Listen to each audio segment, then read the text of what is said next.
Well,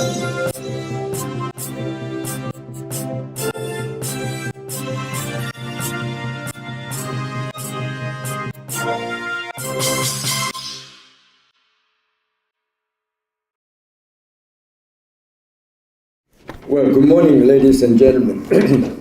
Let me first of all welcome you all for joining us this morning for a very, very special lecture on financial institutions and markets. Since Lehman Brothers bankruptcy in the United States in September 2008, a lot has happened in financial institutions and financial markets through various reforms and various financial regime changes. However, today there are people who are very much concerned about recurrence of financial crisis again. This morning we are very, very fortunate to have guest speaker I'm very sure will enlighten us in this regard. Chairman John will introduce him in full, but I just want to say that he is currently the Dean of Gerald Ford School of Public Policy at the University of Michigan. More relevantly for this lecture, he was U.S. senior Treasury official who were responsible for introducing various institutional reforms and affecting U.S. Financial regulatory regime. And one of the very well-known piece of legislature, I'm sure you know very well, Dodd-Frank Act has a lot to do with him on the administration side. Since he was in town, happened to be in town, we invited him to meet with us this morning, and we appreciate very much Michael Barr for accepting our invitation. Well, I again thank you for coming to meet all of us here, and I don't think I will waste any more time. And please join me in thanking Dean Barr joining us.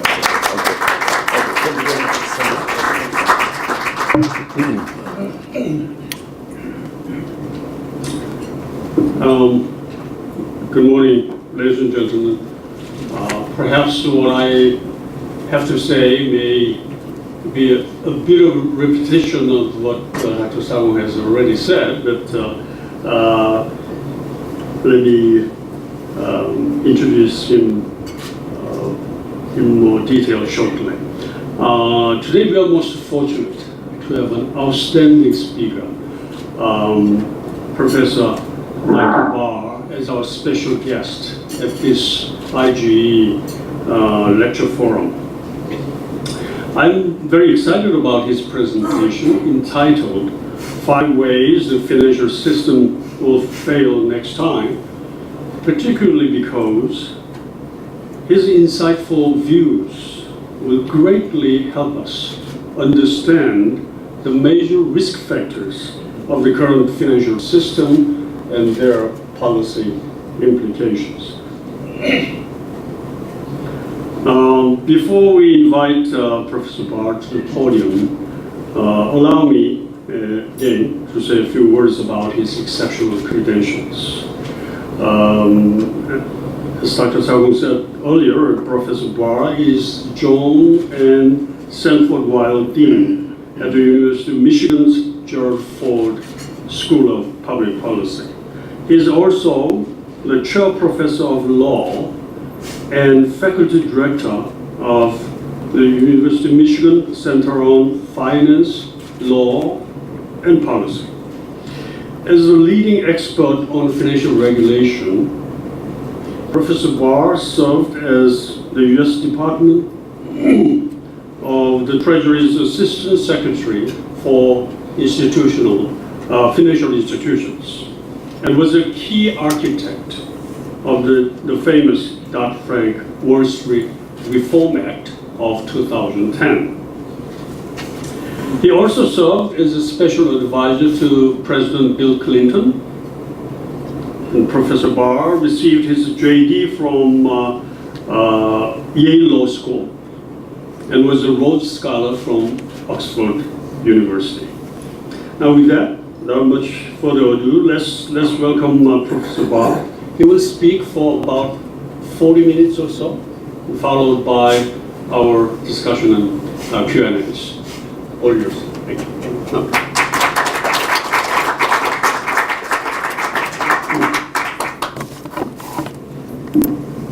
Thank you so much, first to Chairman Emeritus Il-Sat Kong for those introductions, and to Chairman Jun Kwang Yu for the great introduction, and to all of you here at the International Global Economics Forum for inviting me and being here today. It's a real honor to have the opportunity to speak with you.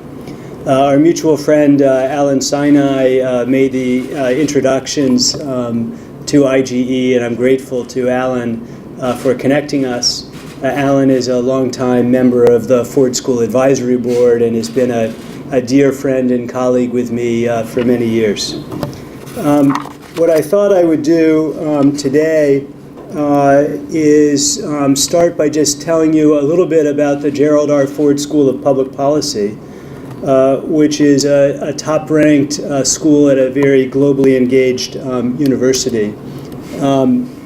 The University of Michigan is deeply engaged in the world.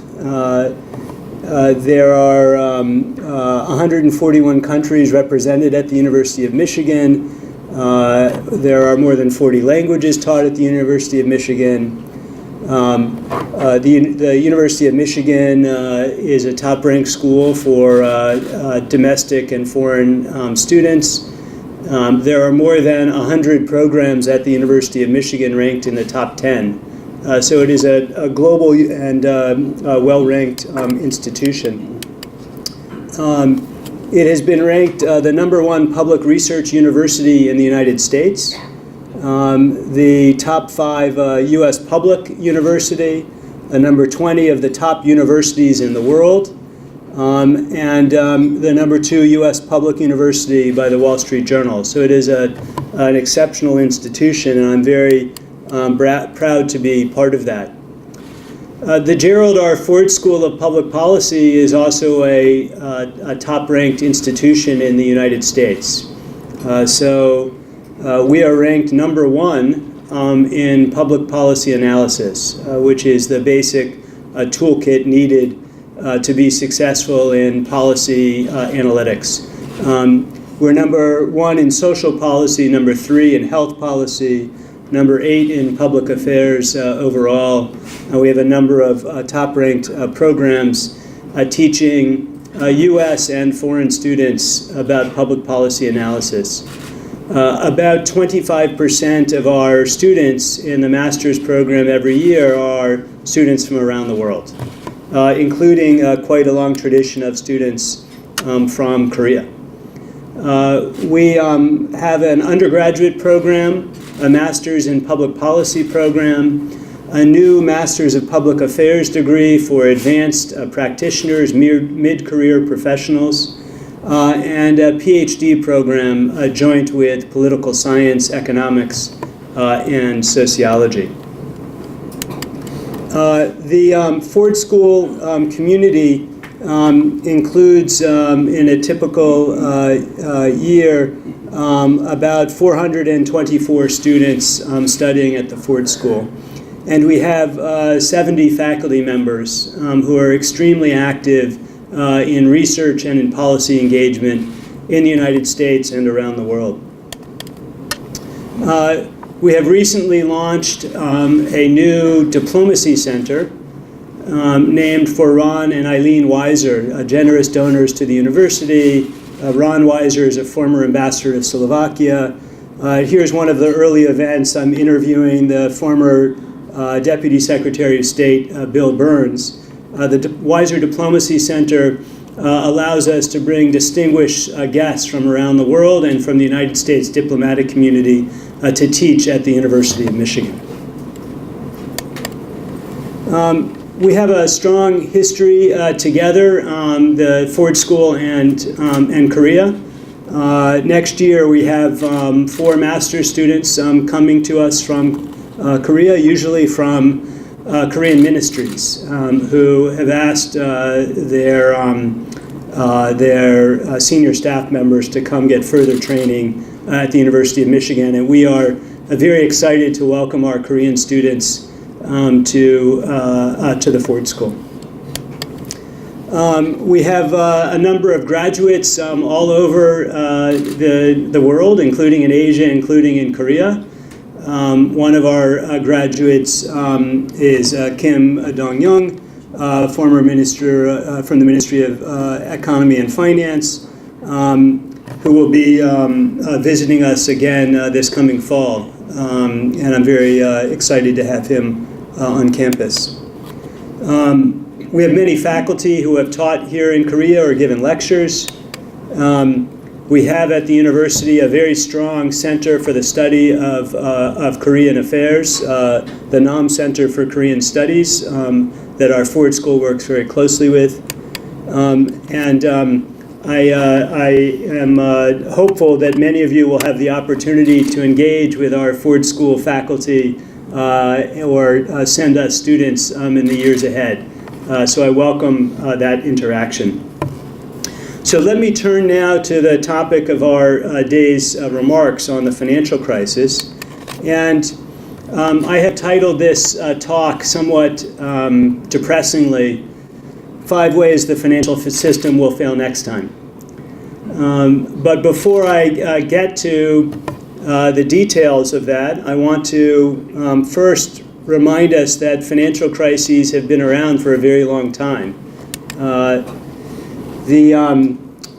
This is a painting that represents the tulip crisis in the Netherlands in the 1600s. And those of you who are students of financial history will remember that in the 1600s, tulips, flowers, became very popular. And many people wanted to buy tulips. And so farmers planted more tulips. And eventually, as the prices were rising, farmers wanted to be able to plant more tulips. So they took out loans. And they took out extensive loans to plant more tulips. And eventually, tulips were rising so fast in prices that people who were buying tulips thought it would be good to have a futures market for tulips. And so a sophisticated derivatives market was established in Holland in the 1600s for the purchase and sale of futures contracts on tulips. And tulip prices kept rising and rising and rising until one day people realized that they are only a flower, and the market tanked.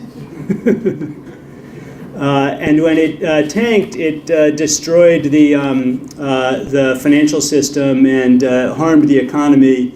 And this is the ship of state sailing off the sand dunes into the ocean. In the 1700s, of course, there was the South Sea bubble that caused enormous harm and heartache. In the 1800s, when the British burned Washington in 1814 and caused it caused obviously harm to Washington, but also sparked a financial panic that greatly hurt the U.S. economy.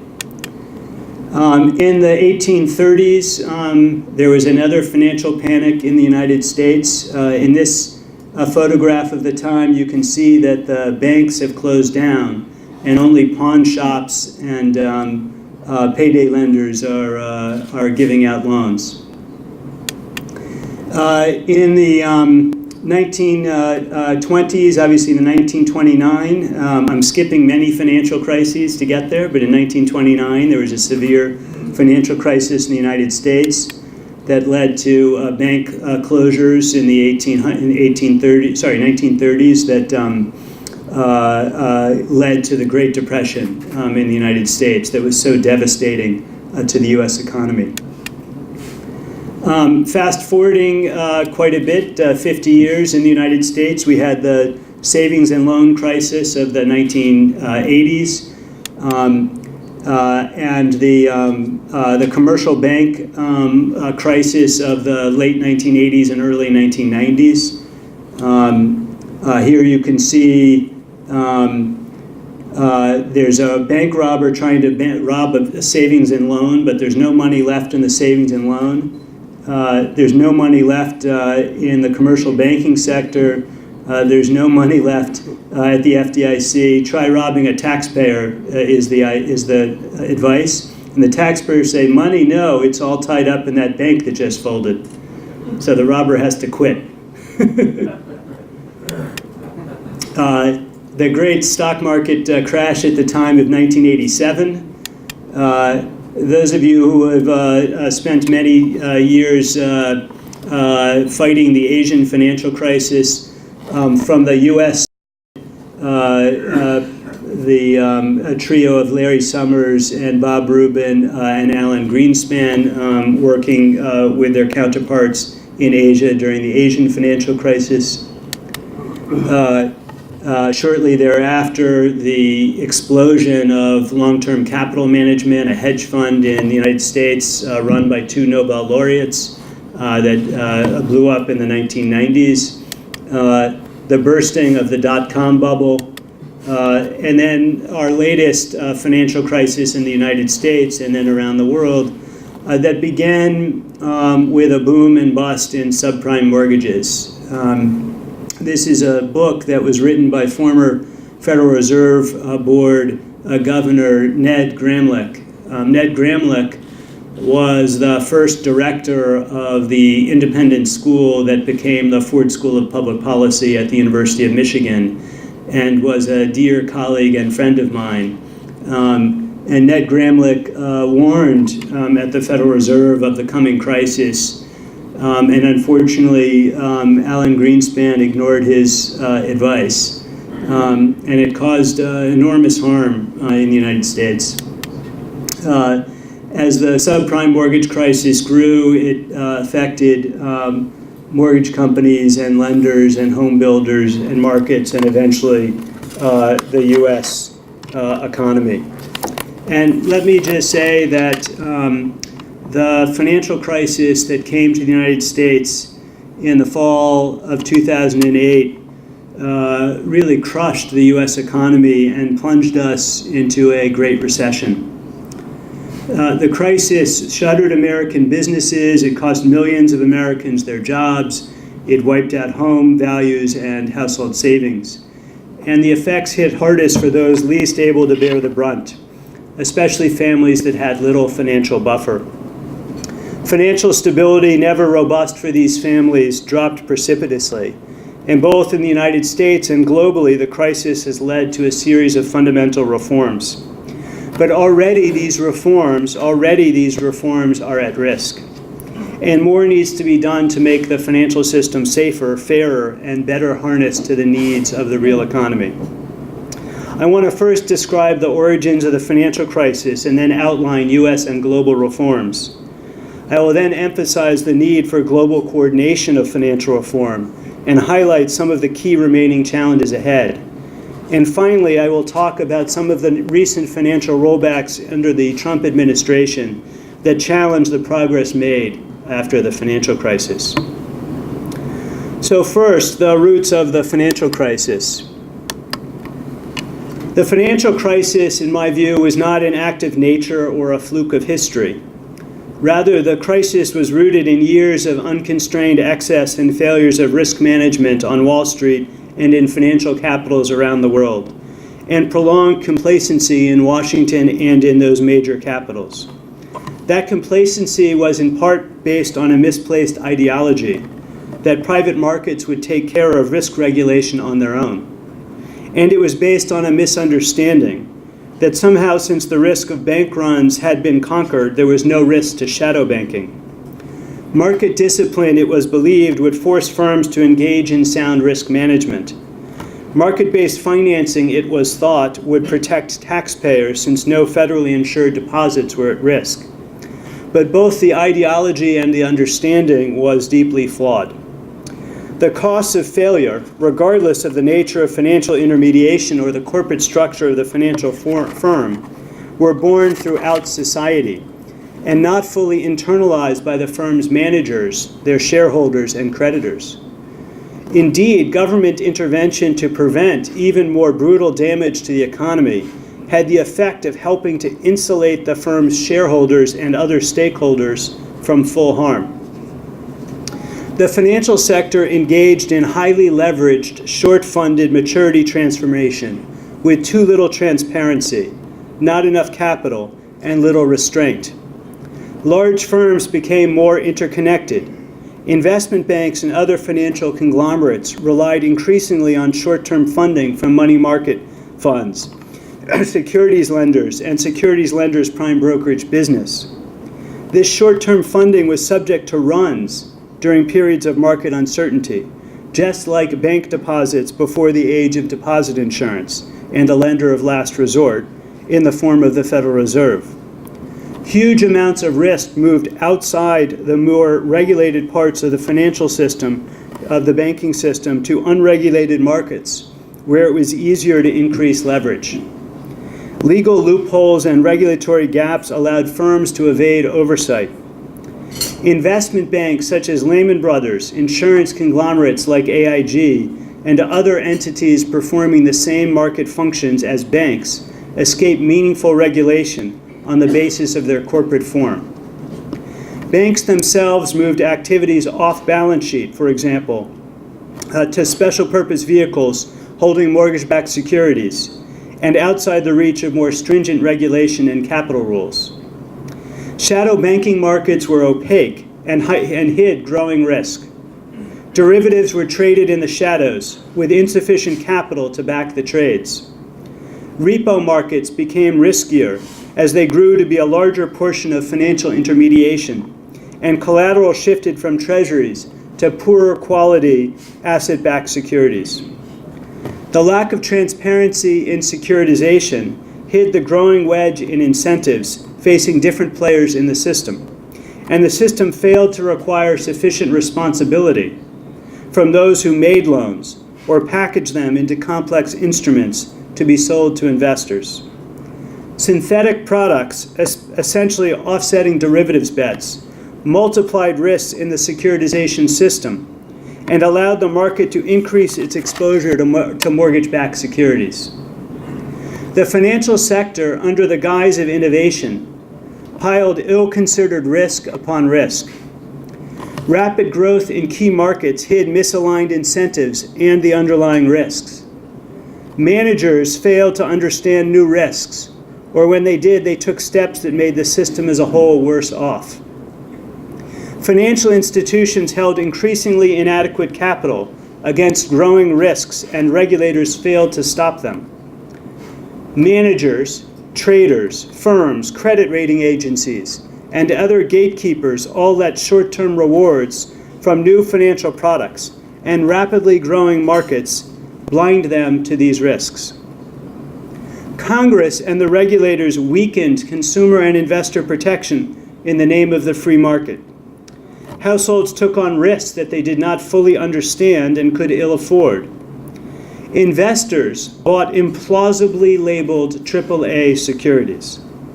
Mortgage fraud, securities fraud, fraudulent manipulation of key indices and currency markets all harmed individuals and institutional investors and undermined the integrity of the market as a whole. Rising home prices helped to feed the financial system's rapid growth and to hide the declining underwriting standards for the origination and securitization of mortgage loans.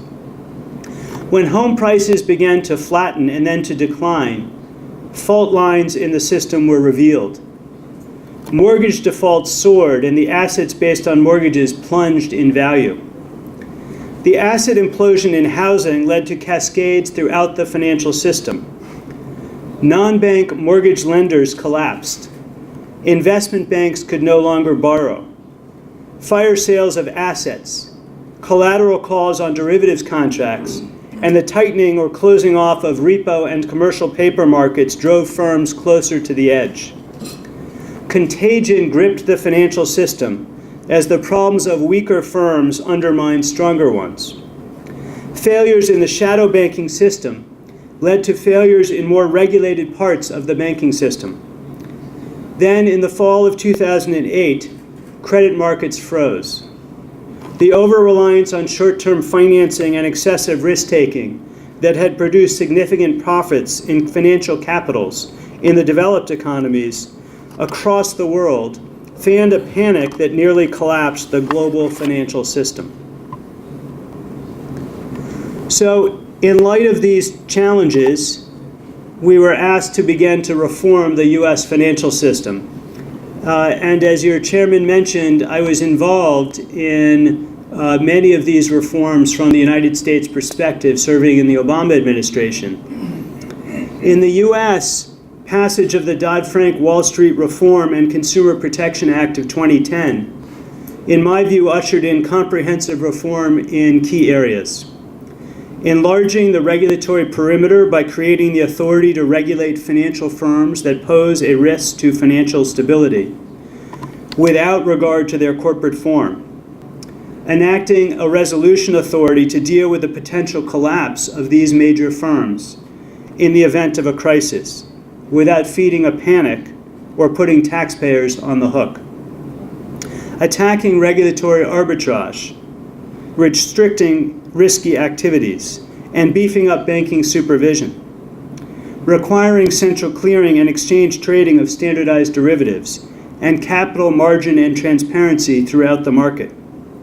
Improving investor protections, and establishing a new Consumer Financial Protection Bureau to look out the interests of American households. After these reforms, major financial firms were subject to higher prudential standards, including higher capital and liquidity requirements, stress tests, and resolution planning through living wills.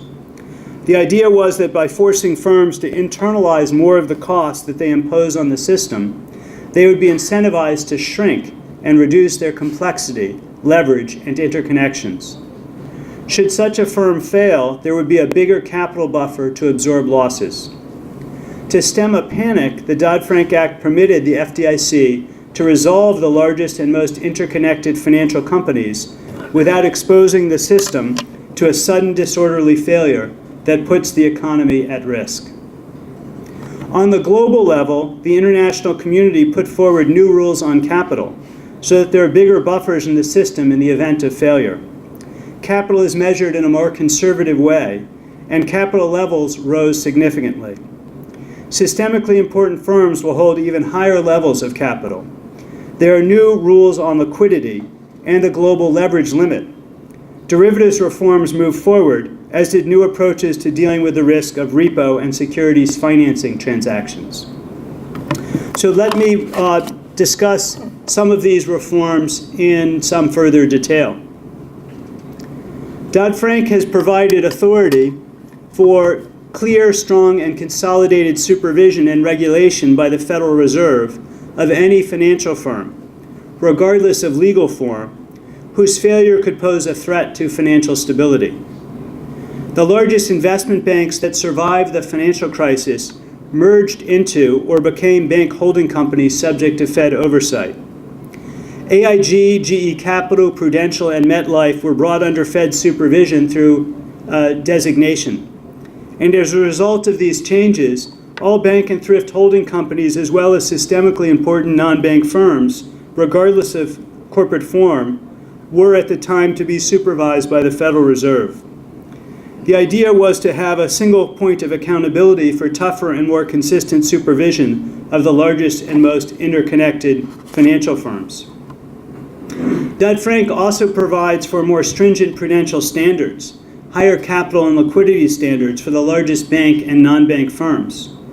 And the largest firms are subject to a capital surcharge, a leverage ratio, toughened liquidity standards, and capital required to pass stress tests, annual stress tests of those firms. Through these measures, capital levels in the U.S. banking system doubled, and banks' use of short-term non-deposit funding plummeted. Annual stress tests to evaluate the firm's ability to withstand deep market contractions have made the financial system much, much safer. And the Volcker Rule helped to reduce risks in the banking system from proprietary trading and internal hedge funds. The Fed, moreover, was charged with the task of using macroprudential supervision that has the opportunity to understand the relationship between one bank's failure and the failure of the system as a whole. The Dodd-Frank Act also reformed the OTC derivatives market as well. The Act requires all standardized derivatives to be centrally cleared, which will substantially reduce the risk, the buildup of bilateral counterparty risk between major financial firms. Trading transparency will help to improve price competition, as well as to improve safety and soundness, as market participants and regulators will have full access to current prices in the event of systemic disruption. And the Act provides for prudential supervision, capital and margin requirements, business conduct rules for all swap dealers and major swap participants. The Dodd-Frank Act also reformed consumer protection. Consumer financial protection was brought within a single federal regulator for the first time, the Consumer Financial Protection Bureau, which made significant progress in making the financial services market work more efficiently and protecting consumers, returning more than $12 billion in relief to harmed consumers in its first few years. The Dodd-Frank Act also provided new tools to respond in a crisis. The FDIC is given the authority to resolve complex financial companies consistent with the approach long taken for bank failures. And under the Orderly Liquidation Authority, the FDIC now has the capacity to deal with the potential failure of a major financial conglomerate in an orderly fashion. We have to have deep humility, however, about the ability to predict or manage the failure of a major financial firm, and even more so about the ability to deal with a major failure of multiple firms during a financial crisis. And the creation of a domestic resolution authority in the United States and the broad range of reforms I've discussed are not enough to deal with global financial risks. So let me turn now to global reforms. Global reforms to date have made the financial system safer, but there remain real questions about whether the financial system is safe enough. Much of the reform agenda is still a work in progress, from capital standards to regulation of derivatives and shadow banking markets, to the mechanisms necessary to wind down cross-border firms that get into financial distress.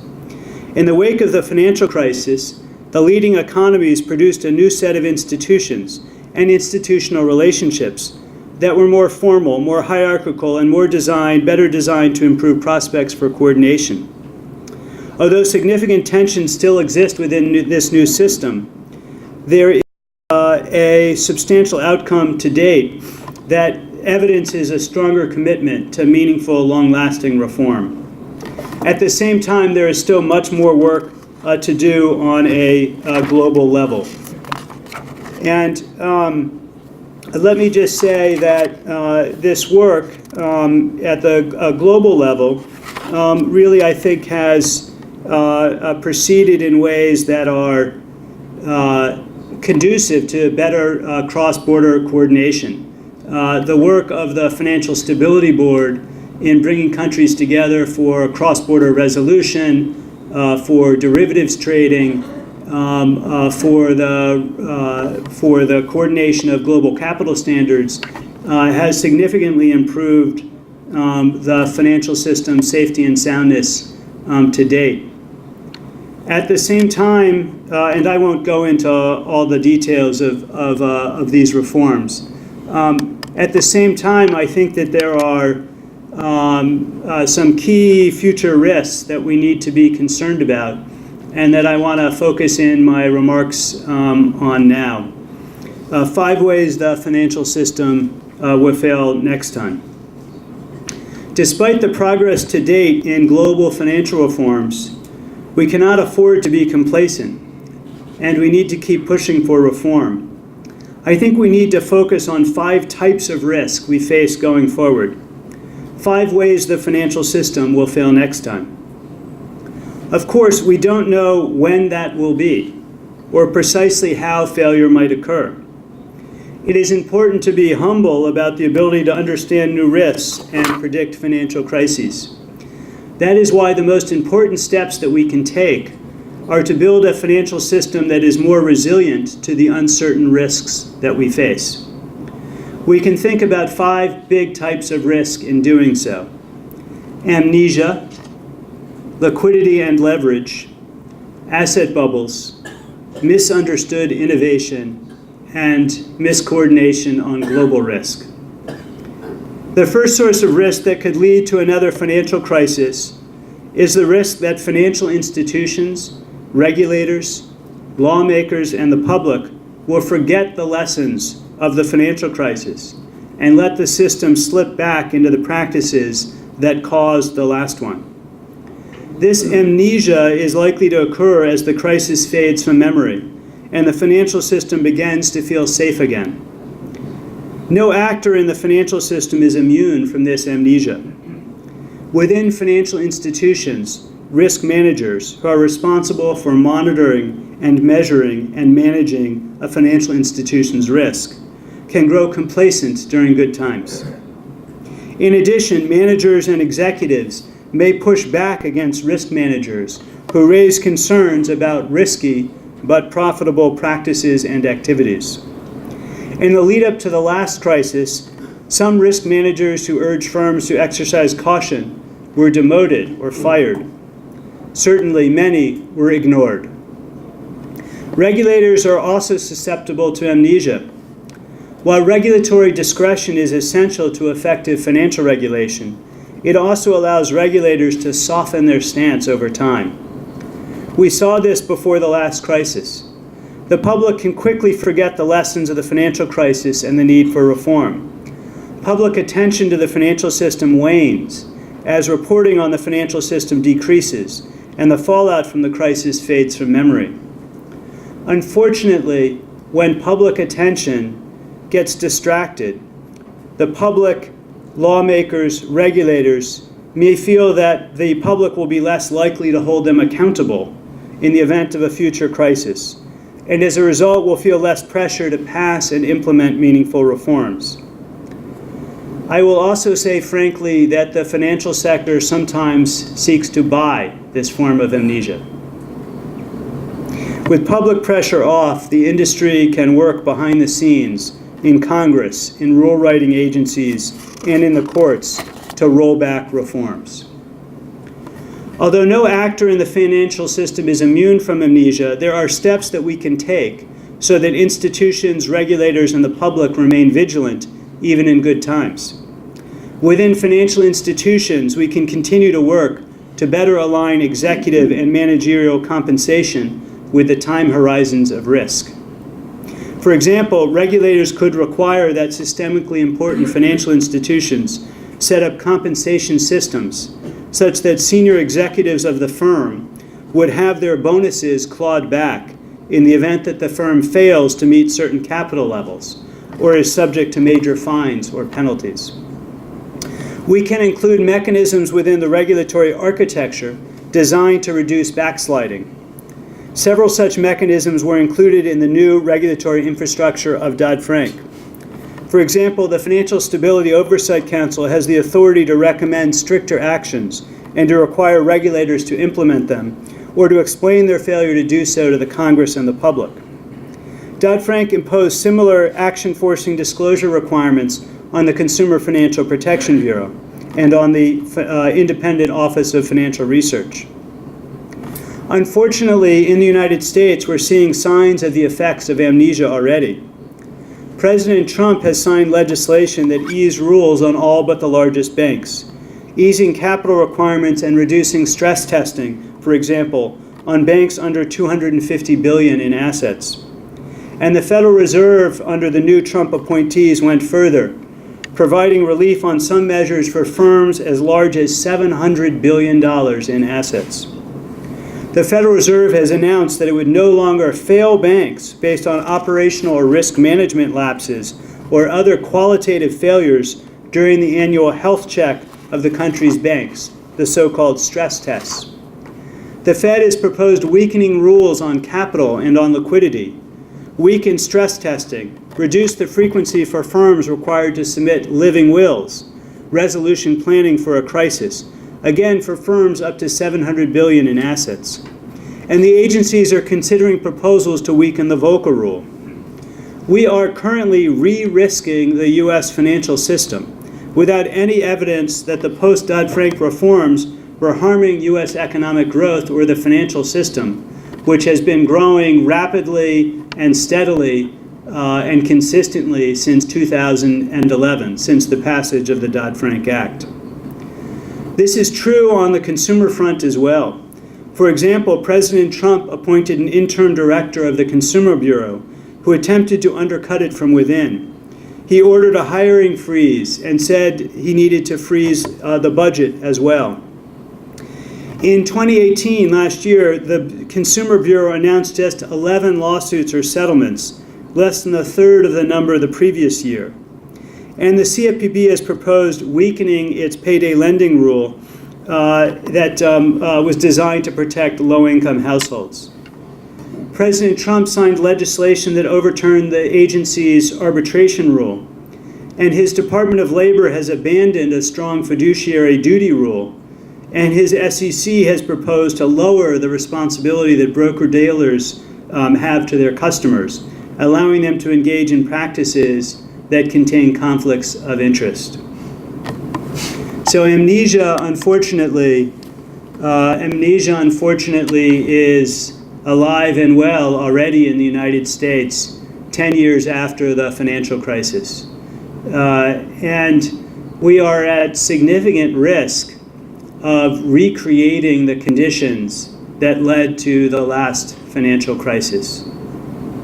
So let me turn now to the second area of concern, leverage and liquidity. On leverage, even with the existing rules, many question whether the new capital levels are set high enough for the largest and most interconnected and systemically important firms. The heightened capital requirements on these firms, known as the SIFI surcharge, require firms to have higher levels of total loss absorbing capacity to meet resolution requirements. However, it is not clear that equity levels will fully address the firm's systemic risks.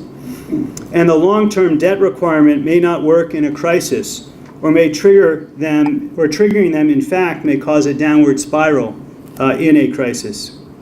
We must keep close watch and not be afraid of requiring more higher and more stringent capital levels. I will also say the same is true on liquidity rules. Firms have greatly reduced their use of short-term debt, and that is an important, significant change in the financial system that has made it safer. But much more needs to be done to address the risks posed by short-term funding. The SIFI surcharge should also take into account liquidity risks on a global level. And in the U.S., stable value money market funds remain a source of risk in the system even after reforms. Our foreign currency markets need to move towards greater transparency, and margin and collateral requirements need to be improved. Instead of strengthening these rules, however, U.S. regulators have now proposed to weaken the enhanced supplementary leverage ratio by exempting certain items from the calculation. And they've proposed to weaken liquidity rules for foreign banking organizations in the United States, leaving foreign branches in the U.S. subject to potentially debilitating runs in a global financial crisis. A third major area of concern remains asset bubbles. The formation of asset bubbles is a third source of risk that could lead to a future financial crisis, just as it did in the last. Counter-cyclical prudential measures, especially counter-cyclical capital standards, can help risks posed by asset bubbles. Counter-cyclical capital standards require financial institutions to hold more capital during good times and less capital after downturns. It is also worth thinking about whether asset-specific counter-cyclical rules could help limit the formation of bubbles. Switzerland, for example, requires financial institutions to hold more capital against mortgage-backed assets as home values increase. Israel has adopted counter-cyclical mortgage lending regulations, including loan-to-value requirements. Going forward, we need to make critical decisions about how to make sure that the U.S. and global financial system deploys these counter-cyclical buffers to make good progress in good times. There is, in fact, in the Basel III capital rule, the ability for national authorities to impose a counter-cyclical capital buffer, but countries have been loath to do that. And so during a period of time in which economies have been doing well and the financial system is doing well, we're not building up enough of the kind of cushion that we should be for bad times. A fourth key risk comes from misunderstood financial innovations. Financial innovation drives economic growth by efficiently allocating capital. It lowers transaction costs, increases liquidity, and helps disperse risks. It helps ensure the needs of market participants are fully met. At the same time, however, financial innovation can hide risk. The financial sector can sometimes create complex financial products for the purpose of exploiting uninformed consumers or investors. Financial innovations can also create risk when a product developed to meet the needs of a subset of the market is offered to a broader, less sophisticated market. We saw that, for example, in the U.S. mortgage market. Today, let me say, in one area of misunderstood innovation, there are growing problems in high-frequency trading. For example, high-frequency trading uses computers and algorithms to make trades in less than a millisecond. Such high-speed trading has the potential to improve market efficiency and liquidity, but it also raises serious financial stability concerns. High-frequency trading, for example, contributed to the flash crash in the United States and may undermine fairness in financial markets as high-frequency traders take advantage of their speed to trade with less sophisticated investors. Unfortunately, regulators have been behind the curve in understanding how such trading functions and its potential risks. Regulating in the face of financial innovation is challenging. It is difficult to get the balance right between the risks imposed by innovation and maintaining its benefits. We need to develop more flexible forms of regulation that foster innovation while focusing on buffers in the system and regulatory checks and balances. Let me mention briefly the last fifth form of risk. We face a risk that global reform and recovery will go off track. Sovereign risk remains real. Mechanisms to resolve ailing global financial firms is still a goal rather than a reality. And the risk from global miscoordination is very, very great. Yet we are still attempting to build a financial architecture globally that relies on multiple architects and multiple plans for achieving its goals. Let me conclude by saying these are some of the 5 ways the financial system might fail next time. I have outlined very briefly some of the reforms that took place following the financial crisis. These have made the financial system safer and fairer, but they did not go far enough. And these reforms are now under attack in the United States and in other countries, with a series of measures to weaken reforms. If we don't want to experience another devastating financial crisis, we need to return to the path of reform. Thank you very much.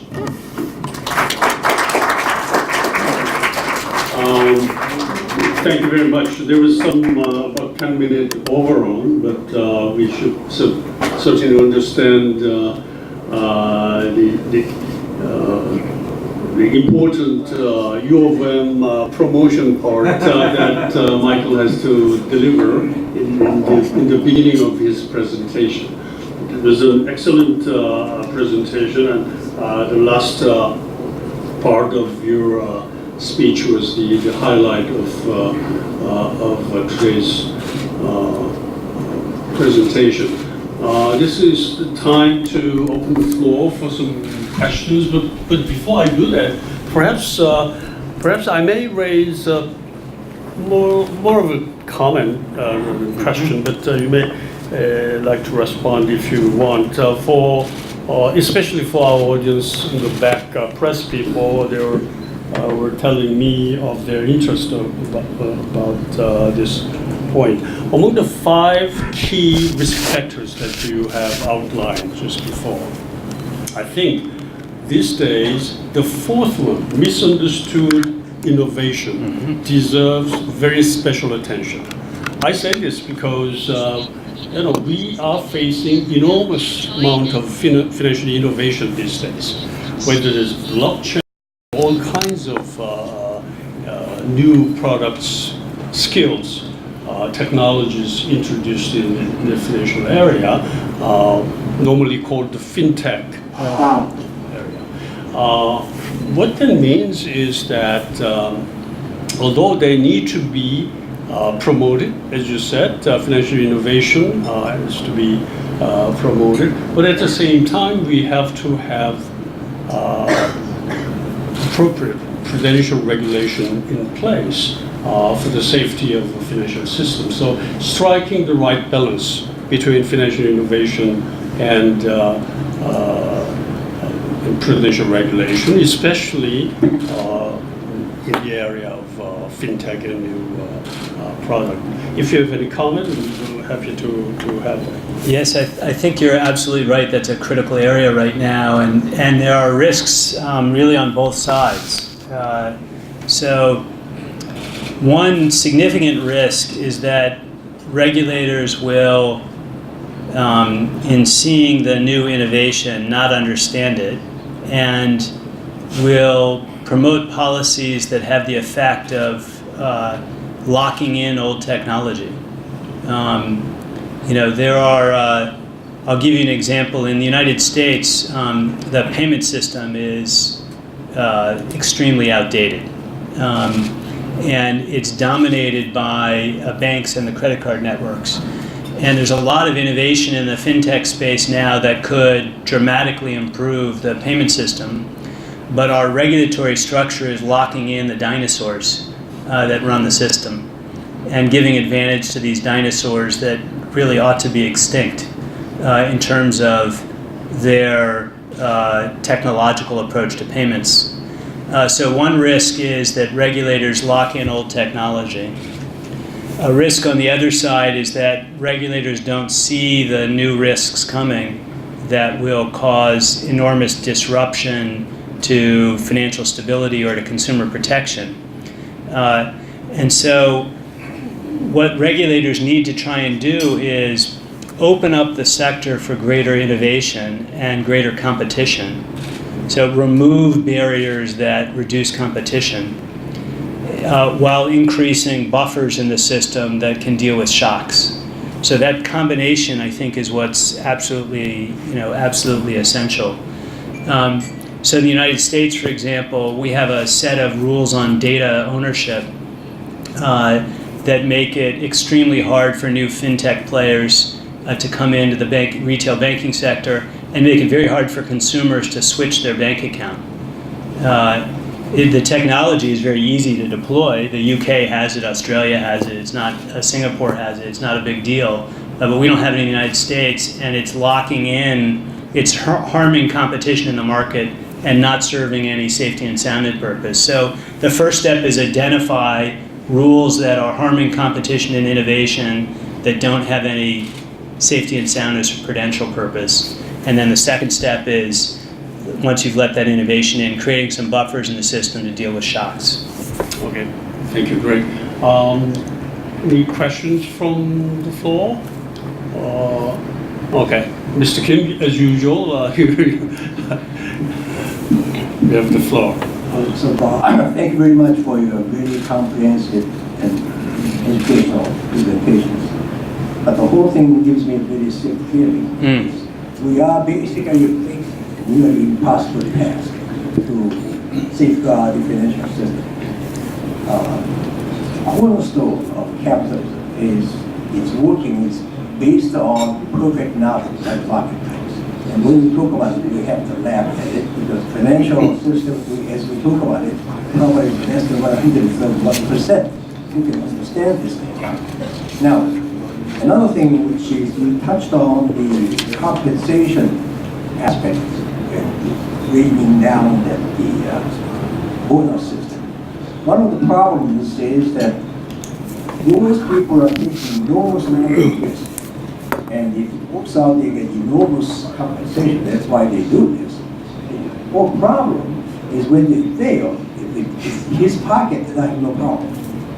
But they are putting the entire society at risk, and therefore, this is one area you really have to work very hard, and there's a balance of reward and risk and reward and penalties for it. And as we talk about it, the further difficulty is that because everybody, including regulators, don't understand enough of it, the forces, the political forces, will be working very hard to loosen up all those regulations because that gives them the opportunity to fatten up their pocket. Now, therefore, I think I have no suggestions or solutions except the only solution is we have to work very, very hard at making the society as much aware of what goes on and at the same time slow down any kind of innovations just to make sure that the world can keep up with what goes on. Thank you. Thank you very much, Mr. Kim, and I agree with your points about the need for transparency, the need for greater alignment of executive compensation with risk-taking, and unfortunately with the point that this makes you feel a little bit sick. So I thank you for that. I think that just two small suggestions. One is I think that we could move to much greater transparency in the financial system. Too much information about financial companies is kept confidential by financial regulators, and I think should be disclosed. And I think that we could move towards really radical transparency in the system with open ledgers, distributed open ledgers that would force financial institutions to be much more transparent. On executive compensation, I think there ought to be clawback provisions on senior executives when their firm misses certain key capital targets or faces serious fines, precisely to increase the alignment of incentives in the system. Okay. Okay, please. Professor Lee. Thank you for your talk.